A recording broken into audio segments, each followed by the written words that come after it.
It's going down. H-Town, Hiram Clark, B. Scott from Hiram Clark, B. Scott from Hiram Clark. All right, it's the B Block Podcast, and I am your host, Brandon Scott. I appreciate you for being here doing this podcast live. I appreciate whoever is joining once again, and then also whoever catches this on the audio platforms. Only want to encourage you to come check us out over on YouTube, the B Block Podcast. I'm on to react to the Texans' 40-20 victory over the Arizona Cardinals. This was not a surprise. This was what I would call, save for the unfortunate injury to the reserve tight end for the Arizona Cardinals, who left with an injury, and not just left with an injury, but was carted off the field and taken to the hospital. And there was a scary moment in the game, and we're wishing the best for him. But aside from that obvious, serious moment, when it comes to this football game, there wasn't really a whole lot of suspense. This was what I would call a stress-free football game for the Texans. And I want to acknowledge a few Texans as we kind of go over this, right? And also, speaking of injury, there were some unfortunate injuries to Patrick Mahomes and Micah Parsons. Both guys ended up with torn ACLs, what appear to be a torn ACL on both accounts. So I want to hit on that just a little bit. And I'm actually going to have noted Kansas City Chiefs fan Ron the Show Hughley, also co-host of The Drive with Sterner and Hughley on Sports Radio 610, a program that I appear on every Wednesday at 4:40. Gonna have him on the podcast later on in the week, probably actually on later Monday, to talk about both the Texans and the Chiefs, since he has divided attention, if you will. Obviously doing the Texan stuff for work, doing the afternoon drive show for the Texans flagship, but also doing podcast work and having a background in Kansas City, a Kansas City native. Gonna want to talk to him about that. But we're here to talk about the Texans beating the Cardinals. And again, this was a game. I feel like I can be honest about this now that we're past the game and I'm doing this live. Going into this game, and I kind of talked about this a couple of weeks back, whenever they beat Buffalo on Thursday Night Football, and we were doing the breakdown of the playoff odds and chances and what they needed to do to get in and all of that kind of stuff. Whenever we were kind of keyed in on that and focused on that, I said at the time, I noted at the time, that the least valuable games that you'll have left on your schedule are against the teams that don't really factor into your playoff picture and your playoff scenarios. And that is this set of games, starting with Sunday's game against this past game against the Arizona Cardinals and the one coming up against the Las Vegas Raiders. Those are the games that you could most afford to lose, but also absolutely needed to win, given who those opponents are and what losing to them would represent. And not even just losing, but not playing well. Having a lackluster showing against one of those teams would not say a whole lot of good about your team if that were to happen. And sure enough, the Texans handled business, put up a 40-burger. This one wasn't really competitive from the very beginning. And this is actually where I want to start. CJ Stroud, okay? So I got 5 either players or position groups that I want to focus on and acknowledge from this game, okay? And I'm just going to get the quarterback out of the way, CJ Stroud. I feel like we might as well do that since he did have a good game, and we understand that the quarterback position is the most important one. I'm not breaking news there, but it is worth noting that CJ Stroud had a wildly efficient game in this one. He goes 22 of 29, 260 yards, 3 touchdowns, a passer rating of 137.1. So it's a wildly efficient game from CJ Stroud. And not just that, but the thing that they really wanted to focus on, the thing that they wanted to key in on whenever you heard us talking to D'Amico Ryans, CJ Stroud himself, offensive coordinator Nick Caley throughout the week, The thing that they wanted to focus on more so was having a cleaner operation. Of course, they want to be able to run the ball, but they want to have a cleaner operation, penalty free, and to basically not beat themselves. I've talked about this. The formula for the Texans seems to be, and the best thing that they do offensively, especially leading up to today, was possess the ball, right? Possess the ball and not give the ball away. And then when you don't have the ball, to just simply allow your defense to pin its ears back and to eat and to cook. And that's what they have been doing. And so when we talk about CJ Stroud's wildly efficient game, it's important the fact that there are no turnovers, that we're only talking about one sack, and that he's 22 for 29. And even though it's not like a 300, 400-yard passing game, 260 yards on that type of efficiency with 3 touchdowns is not something to sneeze at. And I thought when it comes to the point that I'm making about the cleaner operation, that looked like outside of the 5 penalties that they got as a team, and of course you had the illegal procedure on Blake Fisher. He had the 2 penalties, right, where they say he didn't report when he's supposed to report eligible. There's some dispute on that, on whether that's actually true. And then, of course, where he lines up all sides. You had a couple of the Blake Fisher penalties that make you really think, like, man, now that they got their tight ends healthy, how much of that Blake Fisher stuff do they really need to be doing anyway? That was kind of my thought on it. But like outside of that, wildly efficient game from CJ Stroud. And this was D'Amico Ryans after the game. I got to attend the post-game press conference and talk to D'Amico Ryans. We'll hear from him and CJ Stroud throughout this live program. And y'all feel free to jump in the chat, jump in the comments. I see some of y'all in here already. But this is what D'Amico Ryans had to say about CJ Stroud and the overall operation from the offense. Our operation was really great today. CJ, starting with CJ, I thought he did a great job of managing the operation, pre-snap, in and out of the huddle. Like, he did an outstanding job today. It starts with him. It starts with Kaylee getting the calls in, going to CJ. I thought the communication was seamless. I thought the guys did a great job communicating, breaking the huddle, getting lined up. And that, that's low-hanging fruit for us, right? And we did a better job of improving that, and now we got to find a way to still finish. There's still some things that we left out there, not only on the offensive side, but on the defensive side as well. We left a lot of plays out there that we just have to keep playing up to our standard, right? And that's all. That's what we judge ourselves against, the standard. The standard is the standard. It doesn't change, so we'll continue to look at the tape intently to see where we can get better. All right, so that's D'Amico Ryans talking about CJ Stroud, the operation overall.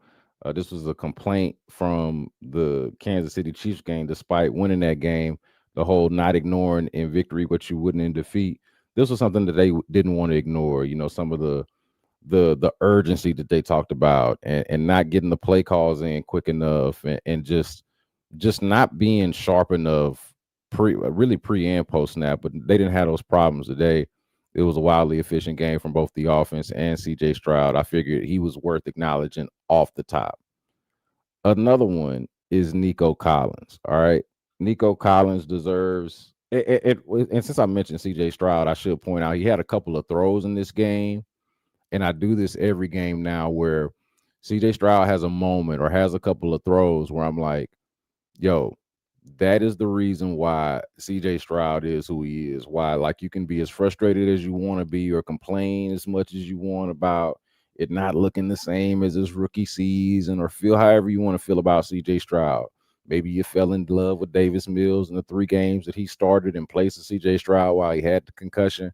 But he has a handful of plays every game where you're like, well, wait a minute. That's a little bit different. That's a little bit different from what you normally expect from just like run-of-the-mill, whoever your starting quarterback is. And he had that literally in the second play of the game. Okay, and this is what I want to hit on with Nico Collins. And Nico Collins impacts the game immediately. He's the next Texan that I want to acknowledge because, and really for a couple of reasons, because I think it's real easy to get frustrated with the fact, or whenever it happens that Nico Collins doesn't get the ball a lot, or you look up in the game and you're wondering, where's Nico Collins, or why aren't they getting the ball to Nico Collins more, or when was the last time that Nico Collins touched the ball? I think it's important to note, especially in a game like this, where he impacts it immediately. Immediately. Second play of the game, the throw that CJ Stroud made to Nico Collins was sublime. Nico Collins beats man coverage and then really does the rest of the work. And not only does he impact the game, like, obviously with the 50-something yard touchdown, but also really just sets the tone and serves as like a reminder for the other team that, yo, this is the dude. This is the exact dude that you put on the scouting report. This is like the whatever the scouting report was on Nico Collins as their best player and as an impact player and as one of the better players in the NFL. He shows you that on the second play of the game, and now you got to account for that. Now that's got to be in the back of your mind. Now that's got to be like something that you're focused on, right? Like, how do we prevent this guy from doing that thing again? So I thought that part was significant, that Nico Collins, even though he only had the 3 catches for 85 yards, he impacts the game immediately, and obviously scores the touchdown. And then with his 85 yards, he he joins Andre Johnson and DeAndre Hopkins as the 3 Texans wide receivers to have 3 consecutive 1,000-yard seasons. And that, of course, coincides with the CJ Stroud tenure, right? So basically, ever since CJ Stroud stepped on the scene, now Nico Collins gets 1,000 yards per season. So that was really cool to see. And we did have D'Amico Ryans talking about Nico Collins accomplishing that feat and just how he stepped up as a leader. That's big playmaker. Nico is unstoppable. I mean, he does a great job. Anytime the ball is in his vicinity, like I know he's some type of way he's coming down with the football. He a guy who doesn't say much, but he's had an outstanding year again. Like, and we're not even done. And then he's, eclipsed that 1,000-yard mark again. I was just proud of him for how he shows up, the consistency at which he operates with every single week, the joy that he brings and shows up with, the smile, the energy on his, like, it's unmatched. So you love to see a guy like that doing well. All right, he's not able to do that without CJ, him finding that connection. So they've done a really great job, and we got one call back on one of his biggest plays. I hate that for him, but he shows up no matter what the coverage is, no matter who he's up against. He's always going to show up big for us in any game. Yeah, and look, that's what a player of that caliber is supposed to do. And look, again, you set the tone, get it to Nico Collins early. I asked CJ Stroud about that, like, what does it do for the team, like, that's already confident, already has a certain level of swag and bravado to it, but to get a play like that early in the game, kind of set the tone. What does that do for him? This is what CJ Stroud had to say after I asked him that. A throw like that to Nico early in the game, and he houses it like that. Obviously, already go into the game pretty confident guy. What does that do for, to confidence and the swag going forward to kind of start the game like that? I think it was like the second play of the game. Yeah, it's always big. That was a goal of ours, was to start fast. So, I thought, Nick did a great job of creating separation. Before the snap, I'm like, hey, man, stay alive right here. Like they a lot of situations in there, we knew where they were going, man. So, he beat his man. I beat the help, and he, turned good into great. Yeah, man, that is the idea, right? So, like, and again, I had this going in the press box of watching the game and thinking, like, where's Nico Collins? Why don't they get the ball to Nico Collins a little bit more? But you also got to keep in mind the impact, the instant impact that he provides, and the threat that he provides, and how he opens it up for everybody else. How many guys caught the ball or caught a pass from CJ Stroud today? 1, 2, 3, 4, 5, 6, 7, 8. 8 different targets, or eight different guys targeted and who had catches, I should say, from CJ Stroud today. So again, wildly efficient, 22 of 29, and those 22 go to 8 different pass catchers. Pretty good. So Nico Collins, we've acknowledged CJ Stroud and Nico Collins, guys who I think are obvious people to acknowledge. The next one is an unlikely character and somebody who I was not expecting to impact the game the way that they did. I was surprised, or not surprised, I should say, surprised a little bit, but more so curious about what this would look like since we hadn't seen Jawar Jordan really play any snaps. And we'd seen him in preseason, we had seen him in training camp, and we were aware of him. 6th-round pick out of Louisville in 2024, and had been cut and brought back on the practice squad, and not really somebody that seemed like factored into the mix when it came to their running back room, the overall makeup of it, despite some people kind of clamoring for it. But Jawar Jordan thrust into action because Nick Chubb missed the game with a rib injury, and then you got Woody Marks, who's already dealing with a foot and has just been playing. What a warrior, first of all, that Woody Marks is. Playing through injury through a good bit of the season and taking, becoming the number 1 running back for the team and kind of taking the overall load for the team. But in this one, deals with a little bit of an ankle injury. Jawar Jordan is somebody that they brought up from the practice squad. They had signed Cody Schrader, but cut him before he could even play, and then just decided to bring up Jawar Jordan from the practice squad as, running back depth. And then he ended up being their lead back in this game because of the Woody Marks injury, and then being careful, it seems like, with Woody Marks. He only had 7 carries for 30 yards. But Jawar Jordan, in his first action, 15 carries for 101 yards, including the 50-yard run that he had in the third quarter. That was really impressive. A really, really impressive play. And he had a few that showed some explosiveness and some savviness that made you think, like, this guy's been buried either on the practice squad or not on the team at all. And they've had questions that they've had at running back. They've had Joe Mixon miss the entire season. They end up cutting Dameon Pierce during the season. You got Nick Chubb, who's filling in admirably for you, but is an older and has been injured running back. Not saying he's a has been, but a running back who has been injured. Of course, Woody Marks is a rookie, and Jawar Jordan essentially is a rookie getting his first action here. But this is a talent that seems like they should have tapped into before now.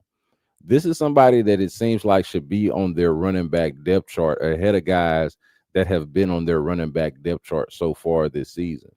This is somebody who I think made a case in this game, in what seems like otherwise a meaningless game against the Arizona Cardinals.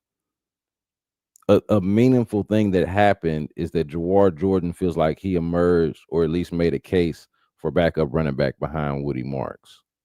Like, even when Nick Chubb gets back, that's just bone. Now you got Nick Chubb as running back depth.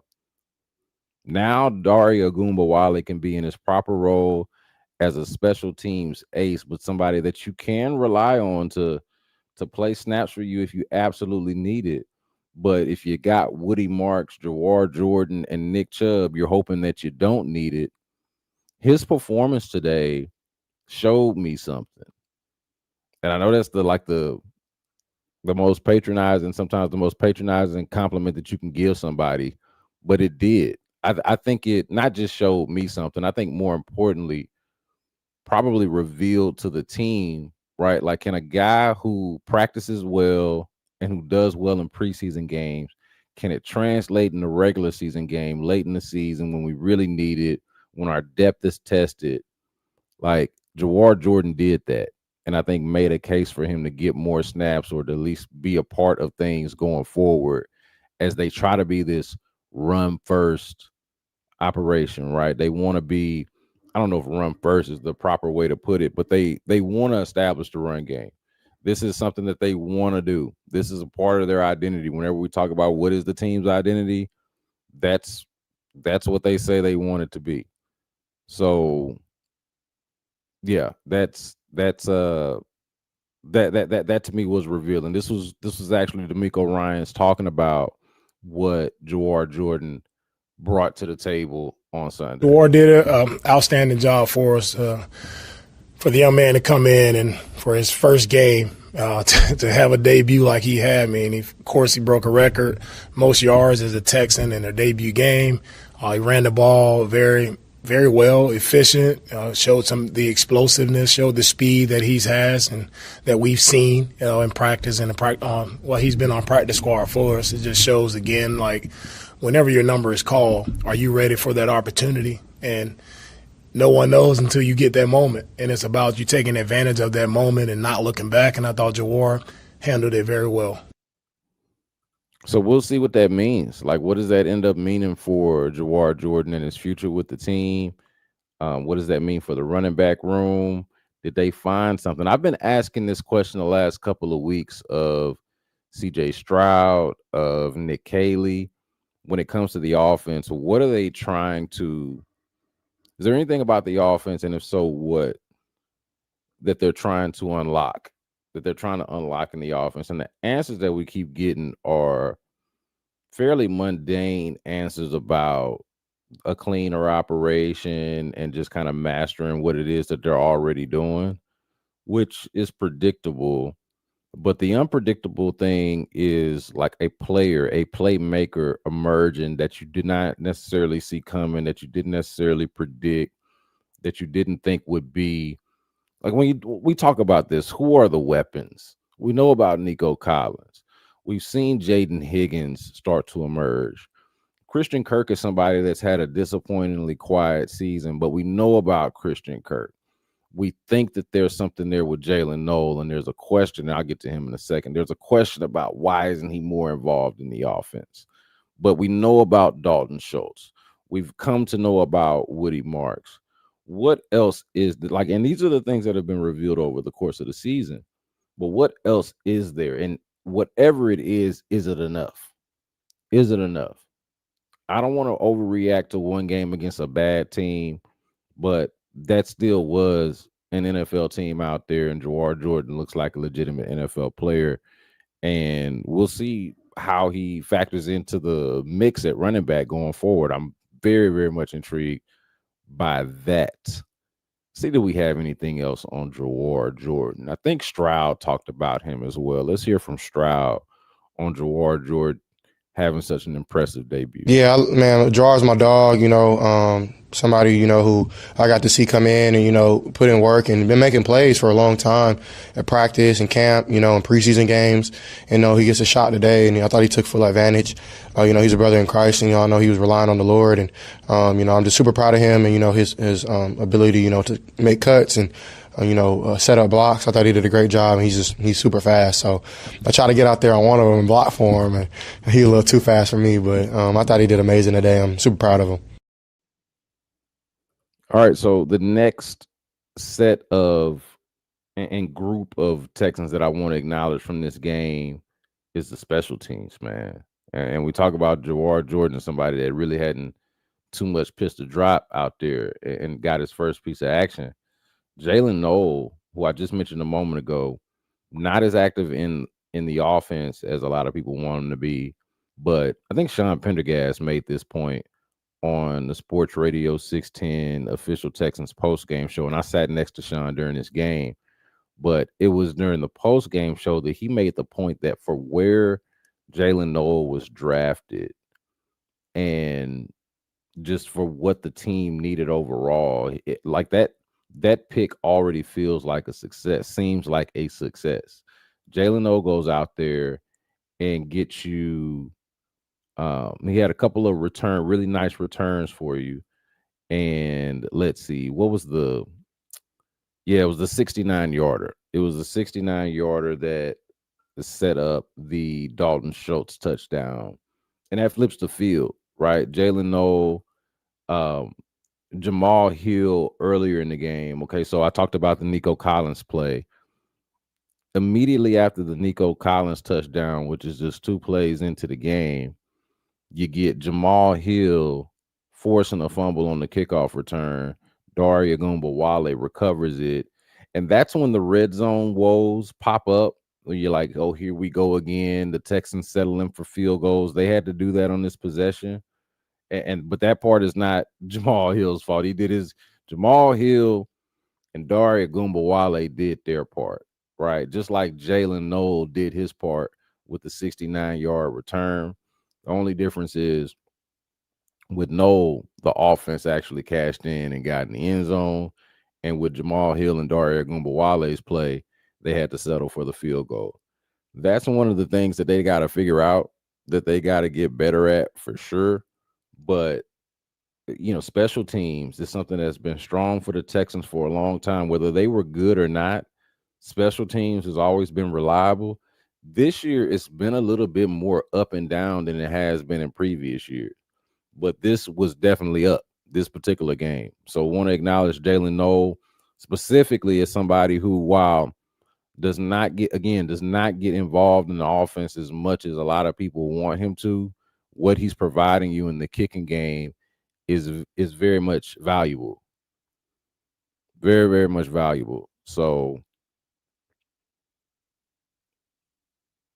yeah, no, I thought that was I thought that was really good stuff. I think this is, let's see, we got D'Amico Ryans talking about how the kicking game and how special teams contributed to this win. I do want to compliment our special teams, for Jamal Hill, the way he came out on kickoff and really set the tone for our special teams unit. That's what we needed. We needed that big play. One of our keys to victory was taking the ball on special teams. He comes out and he does that. So it was great to see him make an impact play there. And also for our just blocking unit, all the guys did a great job of blocking, allowing Jay Noel to hit some explosive returns, something we've been missing a lot in our return game. We've been one guy away. And I felt like we did a great job of sustaining our blocks today. And when we do it the right way and we do it well, we have an explosive returner that can flip the field for us. So really proud of our special teams. Not only them, Tommy did an outstanding job punting the football, giving us a backed up op. We're able to go 3 and out there late in the game and capitalize with points. So it's beautiful to see it done the right way. So really proud of everybody. Yeah, explosive returner that can flip the field for you.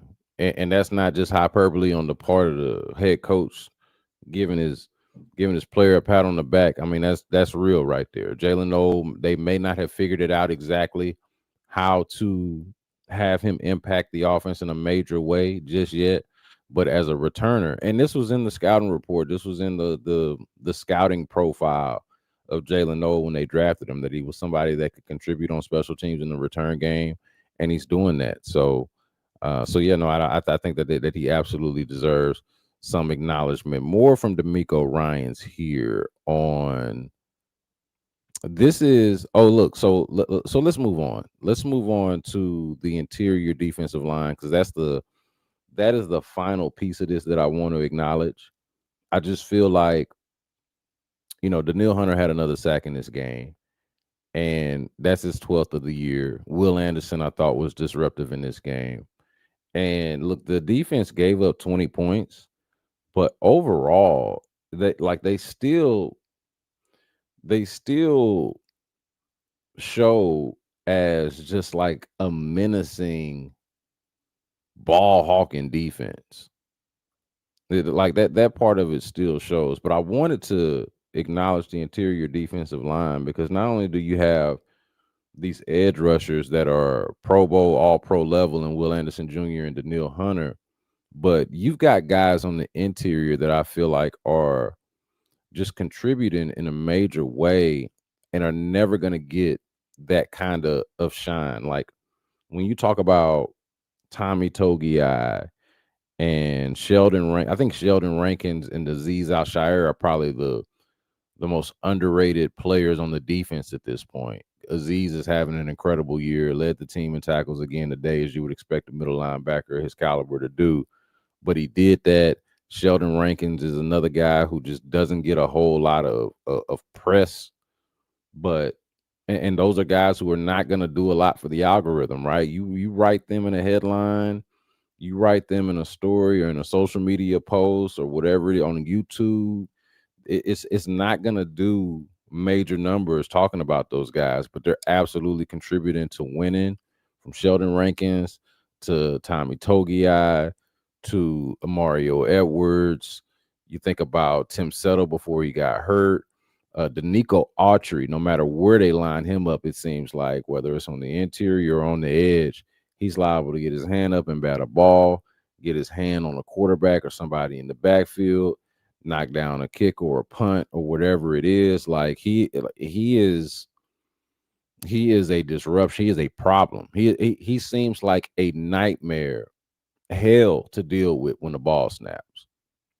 So I asked D'Amico Ryans about how the interior defensive line is complementing everything else that they do defensively, and this is what he had to say. Our defense doesn't go without our interior guys playing big for us. All right, starting with Rankins, Tommy, like they do an outstanding job. Rio steps in. Like we roll those guys a lot, try to keep them as fresh as possible, and they do a great job. We understand we have some difficult run schemes that we'll see, a lot of gap run schemes that people try to attack us with, and those guys do an outstanding job playing with awareness, but also still playing physical, right? Getting after it, condensing the pocket, allowing our edge rushers to do what they do, right, and really swarm on the edges. But we can't play great defense without those guys up front. So I thought, Coach Rod has done a great job, working with that entire D-line, and really hats off to the interior guys where it's grimy, it's tough on the inside. They don't get a lot of love, but they are the most important piece for us.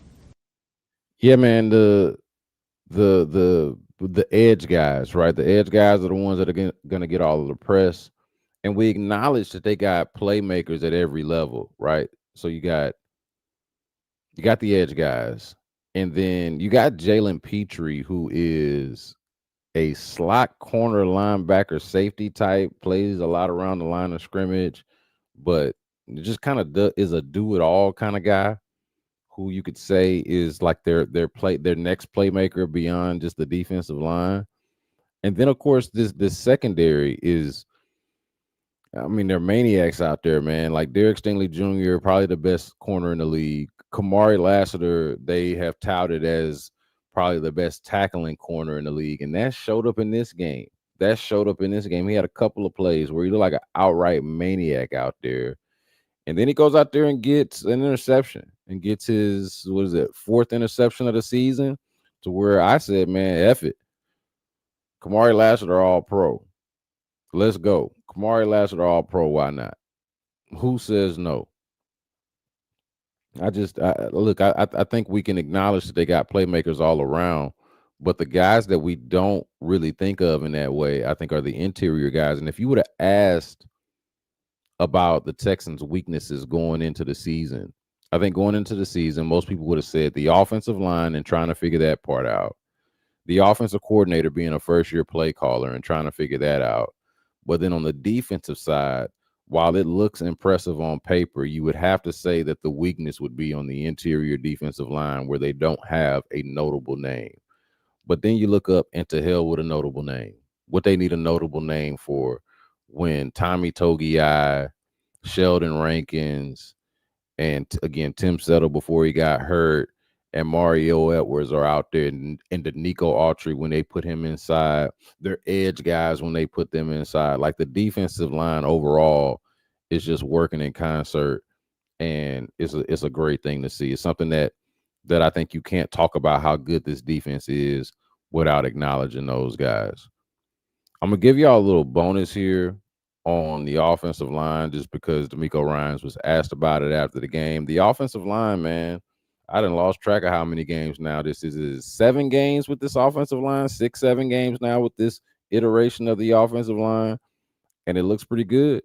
CJ Stroud was sacked 1 time in this game, but they were also able to really run the ball, so not a whole lot of sacks, and they were able to run the football at a decent clip. We talked about Jawar Jordan earlier. So D'Amico Ryans was asked about the offensive line and what he saw from them in this game. He's going to have to go look at the tape to really break it down. But from what it seemed, or from the way it looked, the offensive line showed up to play today? I'll have to go back and look at the film, but from my vantage point, it looked like we were finishing blocks a little bit better today. Still always room to clean some things up, but for the most part, I thought we finished better. Therefore, we were able to have, I think, a better average in the run game today. And then one more on just the importance of the run game. We already kind of understand that, but let's just hear the coach speak to it, because I think this is just vital on like them being balanced, them being able to stay on schedule, them being able to, again, possess the ball. You possess the ball and you limit the risk of turnovers by running the football. And so it just makes sense for them to want to do that. This is D'Amico Ryans talking about. The run game is always the key for me. It's like we were able to execute it better today, but that's always the key going in. Like you have to be able to run the football really well, no matter who you're playing against, no matter where you're playing. So to see it like show up today, hopefully the guys understand that's the formula. We just have to stick with it. Yeah, that is the formula, and we talked earlier in the show and in previous shows about the formula for this team to win. Possess the ball, don't turn it over, and to do that, you got to run it effectively. So those are the ones that I want to acknowledge. That is the gist of it. Now, before we get out of here, I do want to point out that let's just take a look around the league and how the Texans didn't really get a whole lot of help. Despite the fact that they won this game and there were some teams that could have helped them out, they didn't get the help that we were hoping that they would get.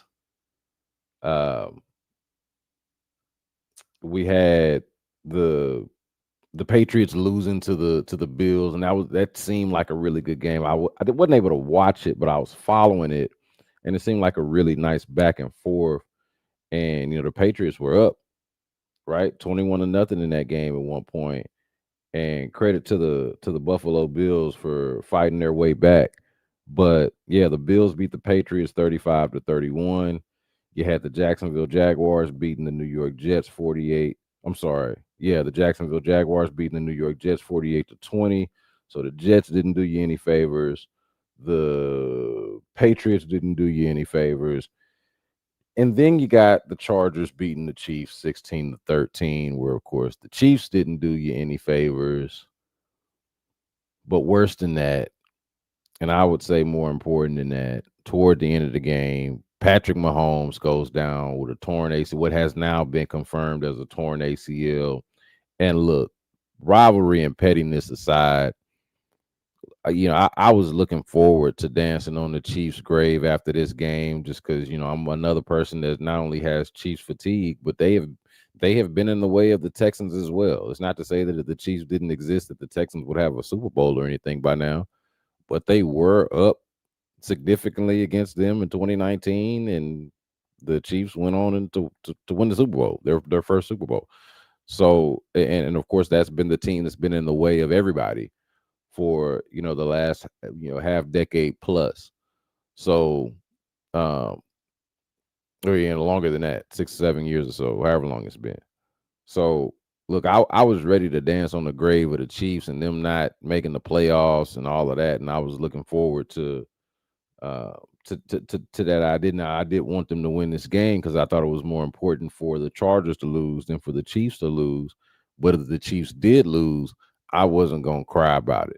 I wasn't going to be upset about it. I didn't cry about Patrick Mahomes tearing his ACL, but it did make my stomach churn just a little bit. It did make me a little bit sick to my stomach, not because I'm just such a big Patrick Mahomes fan. I think it's kind of easy to start hating the front runner or start hating the guy that's having a lot of success. But man, Patrick Mahomes largely is non-problematic and harmless, and is a hell of a football player. The NFL is better. Football is better with Patrick Mahomes in it and playing it. And so to that end, it is very unfortunate to see him go down. It presents a whole new set of questions about what next season looks like, right? I think for a lot of Chiefs fans, and again, we'll talk to Ron the Show Hughley tomorrow about some of this, but I think for a lot of Chiefs fans, it was going to be about accepting that this was a weird year, a down year, not their year, but they would try to retool and be right. Are they going to go back and get Tyreek Hill and add to their receiving core and be right back in the mix next year, especially, with Patrick Mahomes still in his prime? Now he tears his ACL. That's causing the question of how long it's going to take, or like when is he going to be back and really ready to be Patrick Mahomes again? That is a question that I don't know the answer to. I don't think the Chiefs know the answer to, and it has to color their offseason and color their view of their future. The AFC, unfortunately, in this way, just got a lot more interesting, not just right now, but going forward, right? We got this season to play out, but then you also got next season to kind of figure out, what do the Chiefs look like? What does that whole dynasty look like with Patrick Mahomes injured, tearing his ACL? Really, really unfortunate news. And don't want to see that, but them's the breaks, and it happens at the end of the game. Like, I'm not sure if the Chiefs win that game anyway if Pat doesn't get hurt, but it happens at the end of the game, and they're trying to fight for their season, a season that doesn't really seem like it's even worth fighting for anymore. Their chances of making the postseason, even if they do win that game, are still not all that great. They're still going to need quite a bit of help after losing to the Texans the previous week. And there Patrick Mahomes is trying to make a play, trying to make something happen for him in a season that's lost anyway. It felt empty. It felt pointless. It did not feel worth what it means with Patrick Mahomes not being out there. So, and then of course, I think it was Gardner Minshew that comes in there for him, throws a pick, and that's all she wrote. So, hate to see Patrick Mahomes go down like that. And also hope that they would beat the Chargers, because that helps you. That helps you as a Texans fan if they do that. So, so they didn't do that. Patrick Mahomes gets tears his ACL. That's that's about as bad of an outcome, about as bad of an ending to a season that was already terrible as you could expect. I can only imagine what my Kansas City guys, Ron the Show Hughley, some of my Foolish Club media folks that are also Kansas City guys, Nick Wright, who I'm also friendly with and know personally. I can just imagine, and I'll be interested to see what some of his content looks like this week, because it's got to be, man, if they did that bit last week so on First Things First, Nick Wright and Chris Broussard did this bit, since Broussard is like a Lamar Jackson Ravens guy, and they're reeling. And then Nick Wright is obviously a Kansas City Chiefs guy, and they lose to the Texans, which all but buries their season. They did a cool little bit on First Things First where Chris Broussard is all bandaged up and beat up, and he's pushing a stretcher. He's pushing Nick Wright on a stretcher, and he's barely, like basically barely breathing, basically to symbolize where their respective teams are in the moment. If that's the bit that they did this past week, man, I can't imagine. And you're probably not going to want to make a joke about this with Patrick Mahomes actually tearing his ACL, but I can't imagine what the tone is going to be on that show. So I'm actually looking forward to see what they have to say about it. Let's see. What do we got here in the comment section before we get out of here? Oh yeah, and of course I did not mention Micah Parsons. That was the one that I did not see, and I just saw the social media, saw the Patrick Mahomes injury. That game was playing at the same time as the Texans. When the Micah Parsons thing happened, I was in transport, and I've just seen that on social media. Him tearing his ACL, that is significant. Obviously, so what a rough day, right? You get the Texans win, but they win one of their less meaningful games on their schedule. So like big whoop, but two of the marquee players in the league, one on each side of the ball, goes down with an injury. That is really rough. To lose Patrick Mahomes and Micah Parsons both to torn ACLs on the same day is really rough. Now, obviously, the Chiefs weren't going to be involved in the postseason, and it looks like the Packers will be more than likely. Hell, I think so. Who knows how this is going to impact them going forward in the season? They're the 7th seed, just like the Texans are, with the Lions just a game behind them. So I'm thinking that they're still going to go to the playoffs, but this is a rough moment for the league, I think, to lose players like that to ACL on the same day. Now, as it pertains to the Packers, though, I do want to make this point of just the difference between the two conferences, at least the way that I see them. This really hurts the Packers because I view them, despite the fact that they are behind the Bears officially right now in their division, and and if that's going to be the case, they could end up being, the fluctuate between number 2 seed and wild card is like the the difference in possibility for them, or number 2 seed and last wild card is what I'm saying. But in the NFC, the Packers are among, like, out of the 7 teams in the playoffs, I feel like 6 of them could go to the Super Bowl and maybe even win it, right? If you just look down the list, Rams, probably the best team in the NFC. The Bears, a surprise of the season, but look legitimate. 10-4, look like they could actually make a run, whether people believe it or not. The Eagles have been a real weird story this year, but this is kind of what they do in the regular season. They kind of slug their way through the regular season, and then they flip a switch in the postseason. So they win this division, and you got to think of them as the Eagles, right? Like, you kind of got to forget some of the pitiful offense that you've seen and some of the rhetoric that's come out of there, and think of them as the defending Super Bowl champions that must be taken seriously. You think about the Seahawks, the 49ers, and the Packers. The only team that I wouldn't take seriously in NFC is whoever ends up making it out of the South. That's an unserious division, and I don't think there's a contender among them. But outside of that, every one of these teams, Rams, Bears, Eagles, Seahawks, 49ers, Packers, all of those feel like teams that could win, that could go to the Super Bowl. The Packers now feel like less so with a torn ACL to Micah Parsons. They feel less so. Now maybe they're still in the mix. We'll see how their season ends and how they look without Micah Parsons.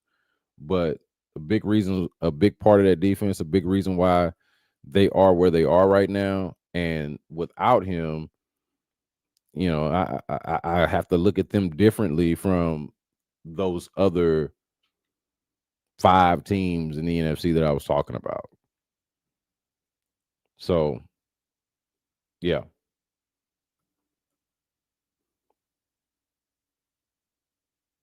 Got a comment here that says Packers fans got it so bad. Yeah, no, they did. They definitely did. Let's just look around the league, kind of some things that are happening. Look out, man. We got up to a few people in this chat, man. Y'all come through with any questions y'all got any, man. I've pretty much gone over everything that I wanted to.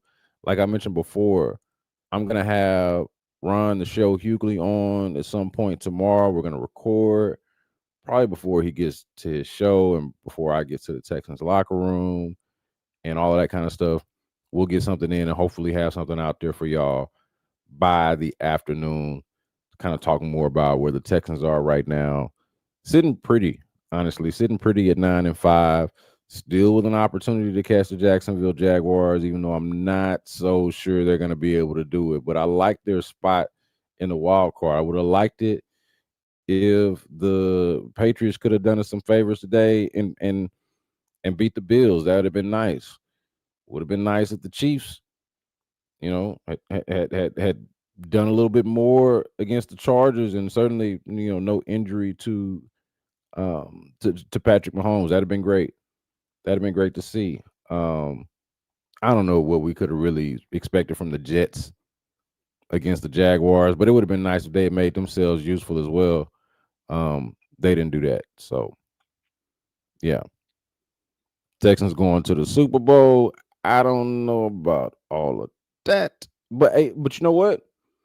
I will say, and I've been making this point. There's not a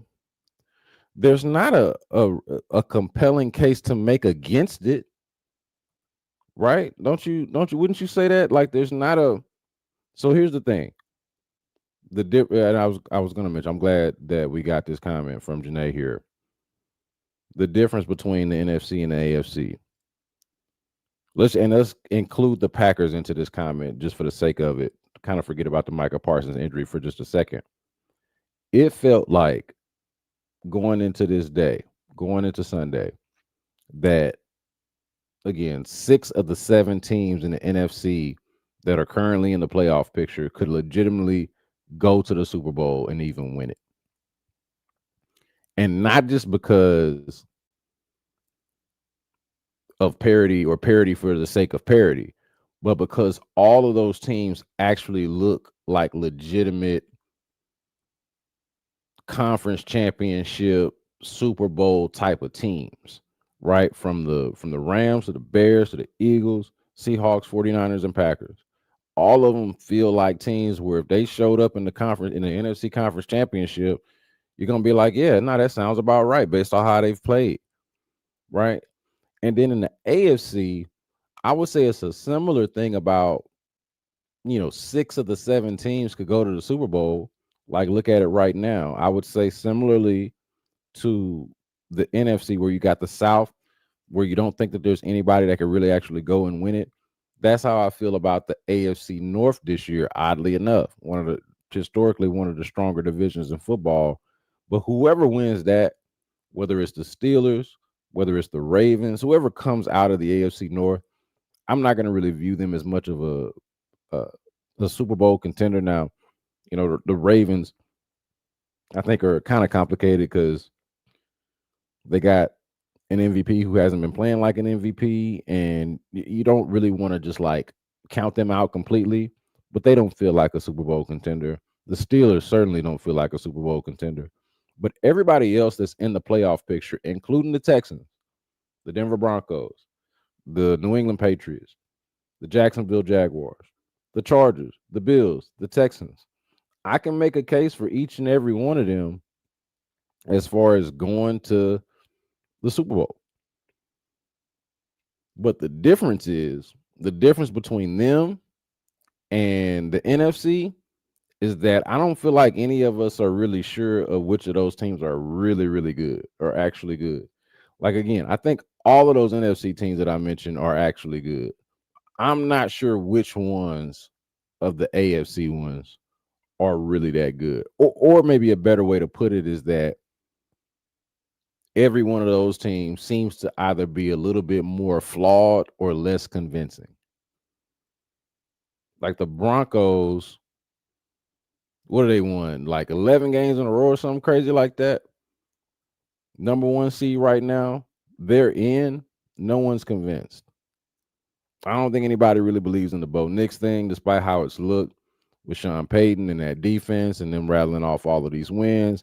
Man, we watched them. I guess I cannot unsee the Broncos game, despite them winning it.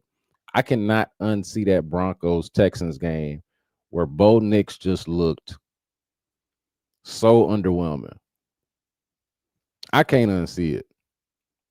So I'm not there with the Broncos. The Patriots, and Janae mentioned this, the Patriots are the biggest threat. I would agree with that. They're probably the one team that actually looks like what their record is. Like, does not feel like fool's gold when you watch them. But everybody else, the Jaguars, come on now. I know this is a Houston-centric, Texan-centric podcast, and y'all know how I feel about the Jaguars. Maybe I'm a little bit biased here. And you know what? I'll be honest too. The last couple of times that I've watched Trevor Lawrence, I feel like I might owe dude some apologies. I mean, he has started to look every bit like what people said he was as of late. But I have not been sold on the Jacksonville Jaguars a day in my life, and I have not waited to this big age to start. So that is, I think they are both flawed and unconvincing. Chargers the same thing. Jacksonville Jaguars and the Los Angeles Chargers might as well be that Spider-Man meme. right? Then the Bills, you can run the ball all over them. And Josh Allen has just kind of been making that the whole thing work. And I don't think you can count them out. I think you have to take the Bills seriously as long as Josh Allen is out there playing quarterback and is healthy. But I mean, y'all saw what the Texans did to them. Texans own the Bills. Kind of what Breeze 83 is saying here. No one scares me in the whole AFC. The top two teams in the AFC don't have playoff experience. And then the one that does is the Bills, a team that you own. You can live with that. You can definitely live with that. And then there's the Texans, who have the best defense in the league and are showing you over these last few weeks that while their offense might not be one of the more prolific offenses in football, they definitely have a quarterback that can make plays, and they got a handful of playmakers that can make plays for him. Say what you want about the offensive line or the play caller, whatever. The red zone efficiency earlier in the season and really up until recently, their third down efficiency. You can talk your talk about all of that. But they're out here making plays. Put up a 40 burger today against a real life. Oh, you know what I just realized? Just thought about this. This is actually what the Cardinals do. Give up 40 burgers. Remember that? That's something that we were talking about going into the game throughout the week leading up to it. Is how they have given up 40 points to all of their division opponents. Isn't that crazy? And it's like, well, I don't think the Texans are going to score 40 on them because that's not what they do. But they should be able to do something against these jokers. And I'll be damned, man. They went out there and scored 42 or scored 40 as well, I should say. So yeah, that is that is life against the Cardinals defense, I guess. It's scoring 40 points. Stat game. They let Jawar Jordan come out here and have a career day. Shout out to Jawar Jordan, man. I can imagine.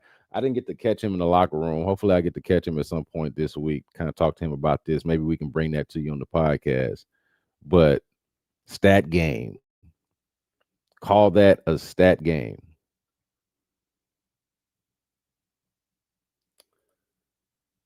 Janae's asking about the Phillip Rivers led Colts. They show heart, cuz.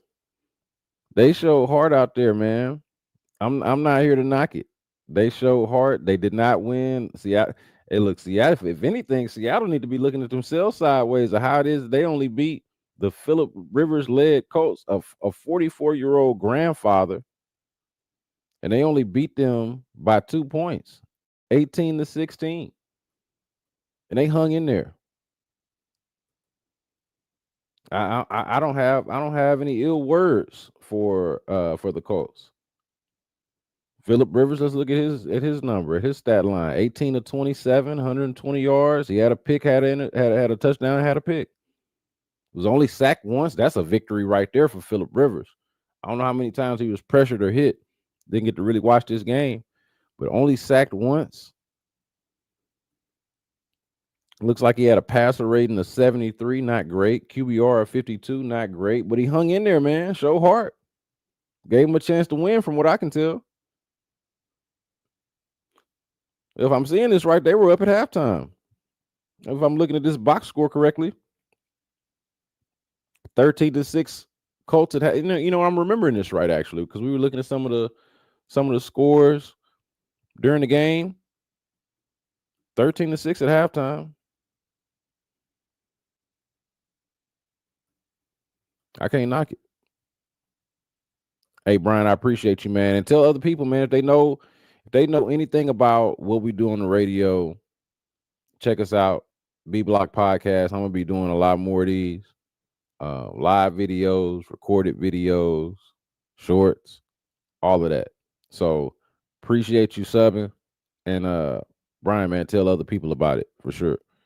And for the audio only people that are listening to this is Brian Herrera on the YouTube chat saying that he didn't know that we had a YouTube channel and that he subbed. I would imagine that if you're listening to audio only, might not know that we've got a YouTube channel. Let me let you know. Come check us out.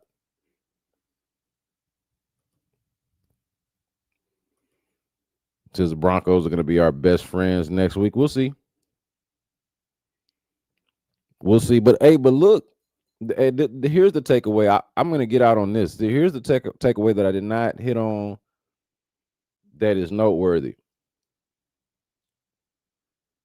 After I keep going back to this kind of inflection point, the Thursday night football game against the Bills. And I started looking at the rest of the schedule. I said 6 games left. You're on a race to 4. You win 4 games, you're in. Well, they've played 3 of those games, and they have won all 3. 6 straight wins, by the way. But 3 of those games since I said that, and they've won all 3. All they really got to do, the Texans, that is win 1 more game, and they're basically in. And it does look like, if you just kind of just look at the standing, it does look like the AFC is kind of set. It feels like we'll see what happens with the North, but again, I don't think it really matters what happens with the North because I'm not expecting nobody out of the North to really do anything worth talking about. But everybody else, it feels like it's pretty much set. Now, what happens with Texans, Jaguars? They don't play each other, but are the Texans able to catch the Jaguars? Look, what I'm saying is, I think the Texans have a chance to win every one of these last 3 games. Will the Jaguars win every one of their last 3? Maybe. They're looking pretty good. I want to hate. This is the problem. I want to hate on them so bad, but it looks like they have a chance. Now, Broncos, going back to this comment from Brian, they got the Broncos next week. That might just be the game to watch. Let's just be real. Going back to Brian's point, Broncos going to be our best friends next week. If this is what they did to the Cardinals, and we see what just happened to the Raiders today against the Eagles, there's no excuse for that game to be mildly interesting. I'm going to be there. We're going to talk about it. I'll probably do another live. We'll have a good time. But there's no reason for that game to be any more compelling than this one was, and it wasn't. I just did an hour live on it, and I'm telling you here at the end how not a whole lot of suspense here. Not a whole lot of suspense in this game. Shouldn't be that much for the Texans next week against the Raiders anyway, which again leaves us with Broncos, Jags. Broncos at Jags. I think the Jags are going to beat the Colts on the road and probably beat the Titans because, I mean, why would they lose to them? Beat the Colts on the road, beat the Titans at home. It looks like the only shot that you really got, the best shot, I should say. Let's put it that way. The best shot that you got to tie is going to be the Broncos beating them next week. We'll see how that looks. See what that looks like. All right, we did this for an hour, man. And we got it up to, a couple dozen people in here. Y'all make me feel good about the whole thing, man. I'll probably do this again. That's what I'm thinking, right? So y'all let me know before I get out of here.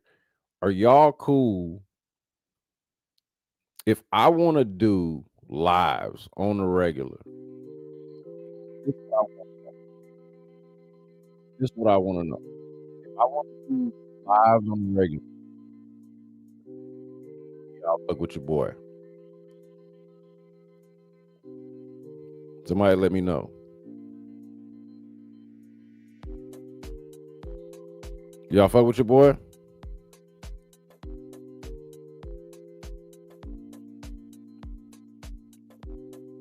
That's what I want to know, man.